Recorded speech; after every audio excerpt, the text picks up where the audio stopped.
오늘 우리에게 주시는 하나님의 말씀은 신약 성경 에베소서 4장 11절로부터 16절까지의 말씀이 되겠습니다.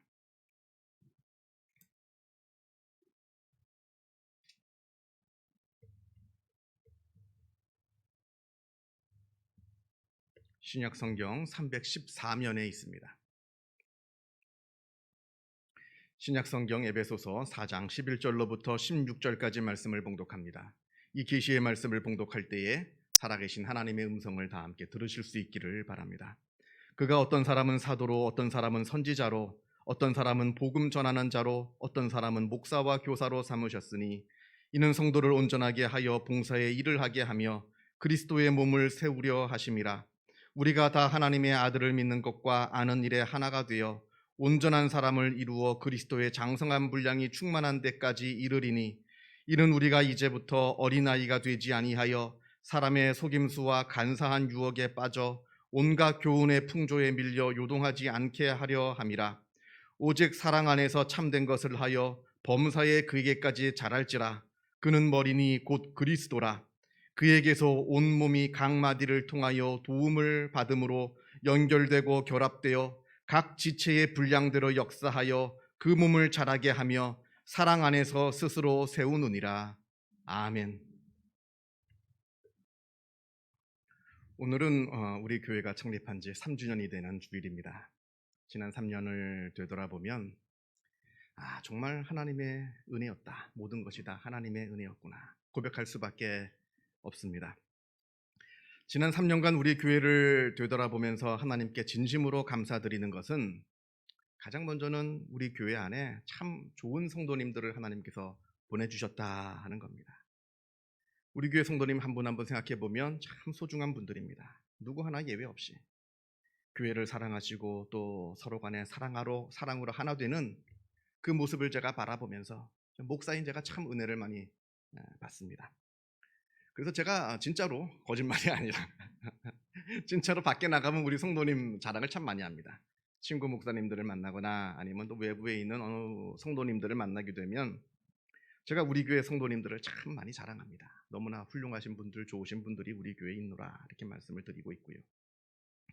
그리고 또 하나 하나님께 감사드리는 것은 우리 교회가 시간이 지나면 지날수록 조금씩 성장하고 발전하고 안정되는 모습이 있었다 하는 겁니다.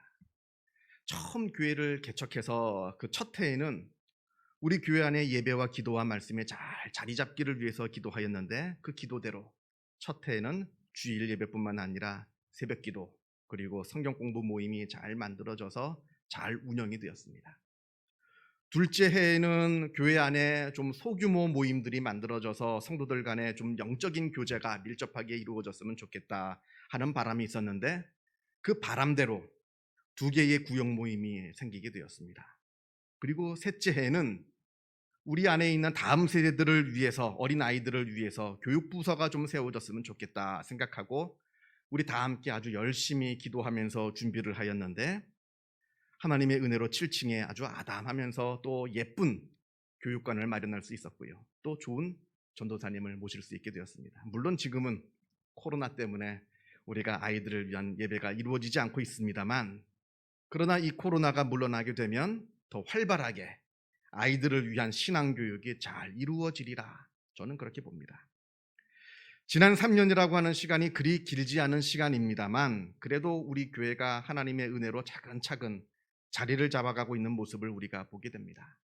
말씀드린 대로 물론 지금은 코로나 때문에 우리가 교회 학교 모임도 갖지 못하고 있고 또 구역 모임도 성경 공부 모임도 일시적으로 지금 중단되고 있는 모습이긴 합니다만 그러나 시간이 지나면 이 모든 것들이 다 다시 활성화되리라 저는 확신을 합니다. 그래서 여러분들께 부탁드리고 싶은 것은 물론 여러분들도 잘 그렇게 하고 계신 줄 압니다만 우리가 지금까지 해왔던 성경 공부 모임 그리고 구역 모임 그리고 교회 학교 이 모든 일들이 빨리 활성화될 수 있도록 이 질병이 떠나가고 빨리 활성화될 수 있도록 함께 기도해 주셨으면 좋겠고요. 자 이제 4년차를 맞이합니다. 우리가 4년차를 맞이하면서 또 달려나가야 되는데 이 시점에 우리 교회가 갖고 있는 새로운 기도의 제목이 있다라고 한다면 그건 우리 교회 안에 더 많은 평신도 동역자들이 세워지는 겁니다. 이걸 위해서 함께 1년 동안 또 함께 기도했으면 좋겠습니다. 이 말씀은 우리 교회가 양적으로만 성장을 하자는 얘기는 아닙니다.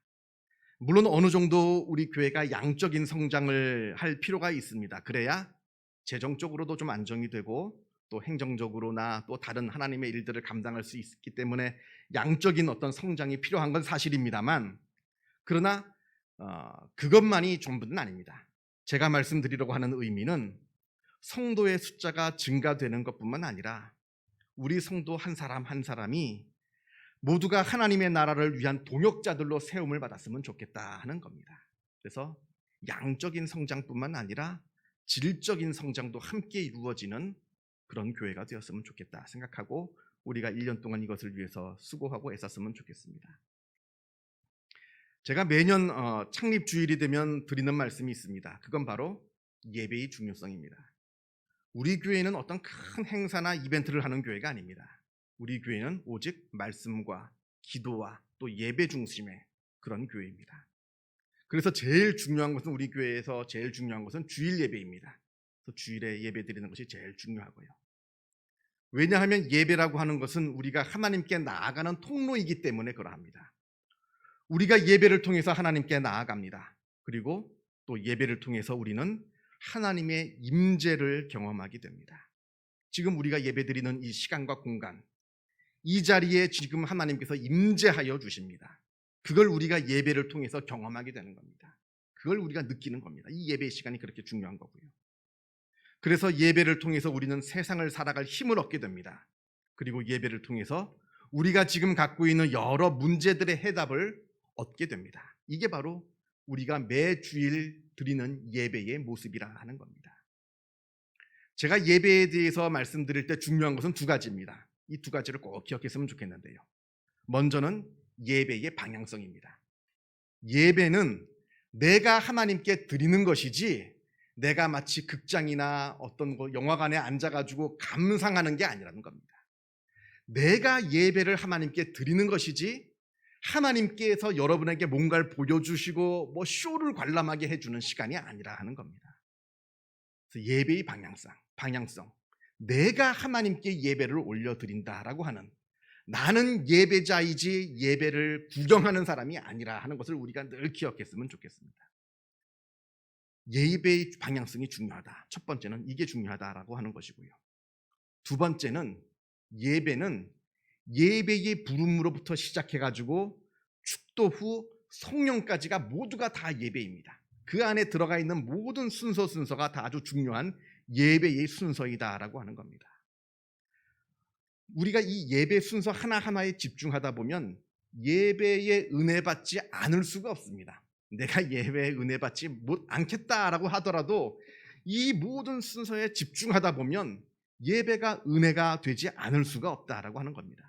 그날 행여 제가 설교를 망쳤다 해도, 제 설교가 도무지 무슨 얘기인지 하나도 못 알아듣겠고 졸리기만 했다 하더라도 나머지 예배의 시간에 다 집중하다 보면 그날 예배는 아주 은혜 받는 예배의 순서가 된다라고 하는 겁니다. 그래서 또 한 가지 제가 제안을 드리자면, 예배는 그런 의미에서 지각해서는 안 됩니다. 절대로 지각해서는 안 되고, 왜냐하면 그 앞에 예배의 중요한 순서들을 제가 참여하지 못하게 되는 것이기 때문에 그러하고요. 이미 중요한 예배의 시간들을 지각하면 다 지나가 버렸습니다. 참석할 수가 없는 겁니다. 예전에 어느 대학교 교수님이 이랬다 합니다. 수업 시간에 이제 지각하는 학생이 있잖아요. 원래 이제 뒤에 들어옵니다. 그러면 그 지각하는 학생을 향해서 이 교수님이 이랬다 합니다. 여보게, 중요한 내용은 다 지나갔네. 지각하는 사람한테 하나님께서도 그럴 겁니다. 여보게, 중요한 순서는 다 지나갔네. 그러니까 예배 시작 전에 미리 다 착석을 해야 되고요. 가능하시다면 적어도 10분 전에는 이 자리에 착석을 하셔서 차분한 마음으로 조용히 묵상을 하면서 예배를 드리는 습관을 갖는 것이 중요하다 하는 겁니다. 첫째는 예배의 방향성, 둘째는 예배의 부름부터 시작해서 축도 후 성령이 끝날 때까지가 예배이다 하는 것을 우리가 늘 기억했으면 하면 이 예배가 아주 복된 은혜 받는 예배가 될 겁니다. 오늘 본문을 보겠습니다. 오늘 본문은 교회론에 있어서 아주 중요한 본문입니다. 특별히 오늘 본문은 교회와 교회 안에 있는 성도들 간의 관계를 잘 설명해 주고 있는 그러한 본문입니다. 성경은 교회를 말하기를 교회는 하나의 몸이라 이렇게 말을 합니다. 교회는 몸입니다. 우리의 몸입니다. 교회는 세상의 어떤 조직이 아닙니다. 아주 유기적인 그러한 우리의 몸과 같은 그러한 몸입니다. 그리스도께서 교회의 머리가 되시고 우리 성도들은 교회의 지체로서 한 몸을 이루어 갑니다. 그래서 오늘 본문 11절에 그가 어떤 사람은 사도로, 어떤 사람은 선지자로, 어떤 사람은 복음 전하는 자로, 어떤 사람은 목사와 교사로 삼으셨으니 12절 이는 성도를 온전하게 하여 봉사의 일을 하게 하며 그리스도의 몸을 세우려 하심이라. 교회 안에는 여러 직분이 있다 합니다. 사도, 선지자, 복음 전하는 자, 목사, 교사 등등. 여기 나오는 직분들은 오늘날 교회의 직분들하고는 조금 다릅니다. 조금 차이가 납니다만 그건 상관이 없습니다. 시대에 맞게, 상황에 맞게 교회의 직분이라고 하는 것은 얼마든지 변화할 수 있는 겁니다.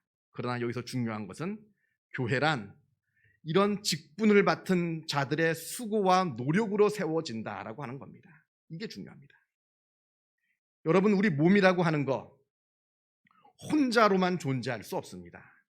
우리 몸 안에는 여러 지체가 있습니다. 예를 들면 눈, 코, 입, 귀, 손, 발, 각종 내장 기관들, 여러 이 지체들이 있고 그뿐 아니라 각 세포 하나하나 이 모든 것들이 다 함께 모여서 몸을 구성을 하고 있는 겁니다.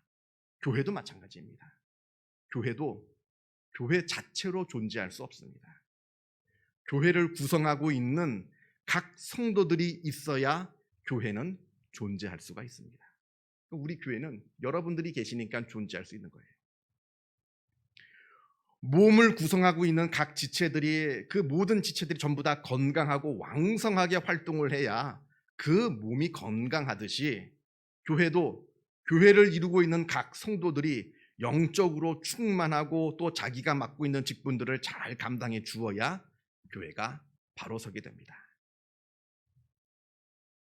여러분, 우리 교회는 작은 교회입니다만 이 작은 교회도 성도들이 유기적으로 각자 잘 움직여 주니까 우리 교회가 지금 존속해 있고 지금 존재하고 있는 겁니다.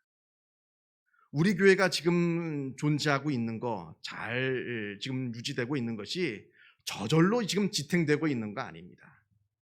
마치 백조가 물 위에 떠 있는데 물 위는 잔잔하죠, 평온하죠. 그러나 그 물 밑에서 그 발들이 수없이 물질을 해야 그 백조가 물 위에 떠 있듯이 우리 교회도 보이지 않는 곳에서 지금 여러 성도님들이 아주 수고하고 애쓰고 계셔서 지금 우리 교회가 존속하고 있다라고 하는 겁니다.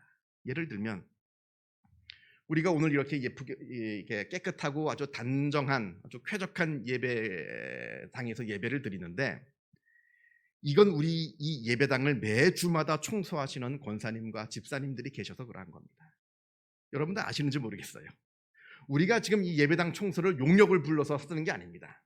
우리 성도들 간에 오셔서 이 예배당을 청소하시고 깨끗하게 만들어주시는 그런 분들이 계시니까, 그렇게 수고하는 분들이 계시니까 지금 이 순간도 우리가 쾌적한 환경에서 깨끗한 예배당에서 예배를 드리고 있다라고 하는 겁니다. 매주일 꽃꽂이로 봉사하시는 집사님도 계십니다. 우리가 교회 들어올 때 우리를 맞이하고 있는 꽃꽂이가 있습니다. 이거 저절로 거기에 있는 거 아닙니다. 누군가 아주 수고하고 애쓰시는 분이 계시기 때문에 저 자리에 놓여 있다라고 하는 겁니다. 그래서 저 꽃을 볼 때도 수고하시는 분이 계시는구나. 누군지는 알 필요는 없습니다만 그러나 수고하고 계시는 분이 계시는구나. 우리가 기억할 필요가 있다 하는 겁니다. 어떤 분들은 예배를 위해서, 예배가 잘 진행되기 위해서 수고하십니다. 또 교회 행정을 위해서 수고하십니다. 또 교회 어떤 분은 교회를 위해서 헌금을 내십니다. 그리고 또 많은 분들이 적극적으로 지금 이 예배에 참여하고 계십니다. 지금 이 공간에 오셔서 예배 드리고 있을 뿐만 아니라 또 어떤 분들은 인터넷상으로 또 온라인으로 예배를 드리고 계시는 분들이 계십니다. 만약에 아무도 헌금하지 않고 아무도 예배에 참여하지 않는다라고 한다면 우리 교회는 더 이상 존재할 수가 없는 겁니다. 이 모든 것들이 다 모여서 함께 조화롭게 우리 교회를 이루고 있다라고 하는 것을 우리가 늘 바라봤으면 좋겠습니다. 그래서 늘 우리가 기억했으면 좋겠고요. 교회를 위해서 지금 수고하고 계시는 분들이 계시다. 지금 교회를 위해서 헌신하고 계시는 분들이 계시다. 그 덕분에 우리 교회가 존재하고 있다라고 하는 것을 우리가 늘 기억했으면 좋겠고요. 그러면서 동시에 당연히 나도 교회의 일원으로서 내가 할 수 있는 일에 수고하고 헌신하고 있는 것은 아주 당연한 일이다. 내가 이 교회의 일원이기 때문에 교회를 위해서 수고하고 헌신하는 것은 아주 당연한 일이다 하는 것도 기억했으면 좋겠습니다. 13절을 보겠습니다. 13절에 우리가 다 하나님의 아들을 믿는 것과 아는 일에 하나가 되어 온전한 사람을 이루어 그리스도의 장성한 분량이 충만한 데까지 이르리니, 바로 성장에 대한 이야기입니다. 말씀드린 것처럼 교회는 단순한 조직이 아닙니다. 교회는 몸과 같은 유기체입니다. 그래서 이 교회라고 하는 곳은 몸처럼 날마다 성장하고 자라나야 되는 겁니다. 몸이 성장하는 것이 당연하듯이 교회도 성장하고 자라나는 것이 당연한 겁니다. 성장하지 못하는 교회는 건강한 교회라 말할 수가 없습니다. 여기서 말하는 성장이라고 하는 것은 단순히 양적인 성장만을 의미하는 것은 아닙니다. 여기서 말하는 성장이라고 하는 것은 성도 여러분들 각 개인의 영적인 성장을 말하는 겁니다. 여러분, 내가 성장해야 교회가 성장합니다. 마치 우리 몸에도 각 지체가 성장해야 그 몸이 성장하듯이, 지체는 성장하지 않은데 몸만 성장하는 법은 없습니다. 눈이 자라고 코가 자라고 귀가 자라고 입이 자라고 손이 자라고 팔다리가 자라고 각종 내장기관이 자라나야 그 몸이 성장하고 자라나는 겁니다. 마치 교회도 내가 자라나야, 교회의 지체인 내가 자라나야 교회가 성장할 수 있는 법입니다. 그래서 나 하나가 내가 영적으로 잘 성장하면 그게 교회 전체에 미치는 영향력은 아주 대단합니다. 또 반대로 나 하나가 영적으로 퇴보하게 되면 그게 교회 안에 미치는 악영향도 굉장히 크다라고 하는 사실을 우리가 기억했으면 좋겠습니다. 그래서 우리 성도 한 사람 한 사람이 성장해야 교회가 성장을 하게 된다. 15절을 보겠습니다. 여기 아주 중요한 내용이 나옵니다. 15절에 오직 사랑 안에서 참된 것을 하여 범사에 그에게까지 자랄지라. 그는 머리니 곧 그리스도라. 각 성도들이 자라나야 되는데 우리를 영적으로 성장시켜주는 두 가지 원리가 나옵니다. 하나는 사랑이고 하나는 진리입니다.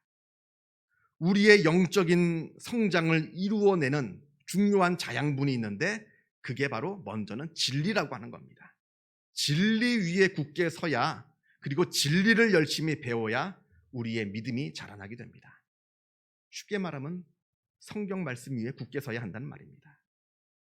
14절, 이는 우리가 이제부터 어린아이가 되지 아니하여 사람의 속임수와 간사한 유혹에 빠져 온갖 교훈의 풍조에 밀려 요동하지 않게 하려 합니다. 하나님의 말씀을 배우지 아니하면 세상의 속임수와 간사한 유혹과 세상의 온갖 교훈의 풍조에 밀려 요동하게 된다는 겁니다. 그러니까 내가 영적으로 성장하기 위해서는 먼저는 하나님의 말씀 위에 든든히 서야 된다. 그런 의미에서 매 우리가 주일 드리는 예배의 설교는 또한 중요합니다. 또 두 번째는 사랑입니다. 사랑이 사람을 성숙하게 만듭니다. 사랑이 사람을 성장하게 만듭니다. 여러분, 누군가를 아주 진심으로 사랑해 보신 적이 있으십니까? 내가 누군가를 정말 뜨겁게, 정말 진심으로 사랑해 보신 적이 있으신가 하는 겁니다. 그 대상이 연인이건 부부이건 가족이건 아니면 자녀이건 손자 손녀이건 내가 누군가를 정말 진심으로 뜨겁게 사랑해 본 적이 있으신가 하는 겁니다. 아마 다들 있으실 겁니다. 제가 언젠가 어느 장로님 카카오톡 프로필을 보니까 손녀 사진을 딱 하나 걸어놓고는 그 밑에 뭐라고 썼냐면 사랑하는 사람이 생겼다 이렇게 써놨더라고요. 그 손녀가 너무나 사랑스러워서 정말 뜨겁게, 정말 자기가 젊었을 때 어느 한 여인을 사랑했듯이, 아마 부인 권사님이었겠죠. 그 뜨겁게 사랑했던 것처럼 내가 이 손녀를 보니까 내가 너무나 뜨거운 사랑을 하고 있구나 하는 마음에서 사랑하는 사람이 생겼다. 손녀 사진 밑에 이렇게 써놓은 걸 봤습니다. 우리가 사랑에 빠져 있을 때 우리는 황홀합니다. 사랑에 빠져 있을 때 행복합니다. 사랑에 빠져 있을 때 우리는 강해집니다. 그리고 사랑에 빠져 있을 때 우리는 새로운 것을 보게 됩니다. 사랑하는 사람들은 온 세상이 아름답거든요. 사랑하지 않는 사람은 온 세상이 아름다운 줄 모르는데, 사랑하는 사람은 온 세상이 왜 이렇게 아름답게 보이는지 모릅니다. 사랑에 빠져 있을 때 그 전과 다른 것이 보이게 됩니다. 그렇다고 사랑한다고 무조건 기쁜 일만 있느냐? 그게 또 아닙니다. 오히려 사랑을 하게 되면 아픕니다. 사랑 때문에 괴로워합니다. 사랑 때문에 속상해합니다.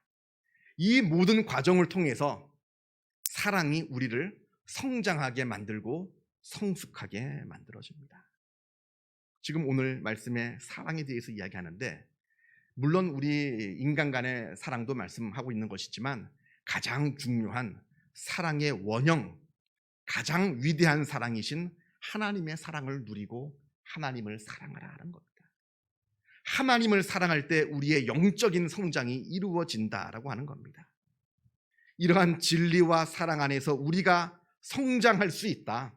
오늘 본문은 이것을 말씀하고 있는 것이고요. 우리가 이렇게 성장할 때 교회가 바로 성장하고 교회가 바로 성숙해질 수 있다라고 그것을 우리에게 지금 말씀하고 있습니다.